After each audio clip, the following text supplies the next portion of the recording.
അങ്ങനെ കാത്തിരിപ്പുകൾക്ക് വിരാമം. കഴിഞ്ഞ ദിവസം ജയിലർ 2-വിൻ്റെ ചിത്രീകരണത്തിനായി രജനികാന്ത് പാലക്കാട് എത്തിയിരുന്നു. താരത്തെ കാണാനായി ആരാധകർ തടിച്ചുകൂടിയിരുന്നു. ആരാധകരെ കാറിൻ്റെ സൺറൂഫിലൂടെ അഭിവാദ്യം ചെയ്യുന്ന രജനികാന്തിൻ്റെ ദൃശ്യങ്ങൾ സോഷ്യൽ മീഡിയയിൽ വൈറലായിരുന്നു.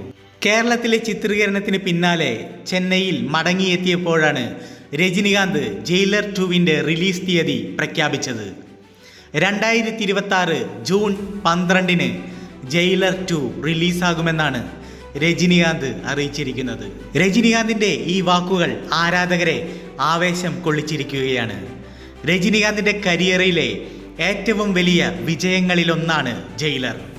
മോഹൻലാൽ, ശിവരാജ് കുമാർ, വിനായകൻ തുടങ്ങിയവരും ജയിലറിലുണ്ടായിരുന്നു. രണ്ടാം ഭാഗത്തിൽ SJ സൂര്യ, ബാലകൃഷ്ണ, മലയാളത്തിൽ നിന്ന് വൻ താരനിരകൾ തന്നെ ജയിലർ 2-വിൻ്റെ ഭാഗമാകുന്നുണ്ട്. ജയിലർ 2-വിൽ നിങ്ങൾ ആരുടെ വരവ് കാണാനാണ് കാത്തിരിക്കുന്നത്? നിങ്ങളുടെ അഭിപ്രായം ഒരു മടിയും കൂടാതെ കമന്റ് ബോക്സിൽ എഴുതുമെന്ന പ്രതീക്ഷയിൽ അടുത്ത വീഡിയോയുമായി വരുന്നതുവരെ this is golden pen signing off with fire. Hey, it's Golden Pen, you know the name. Click subscribe and join the game. Video shining like a gem, let's make memories again.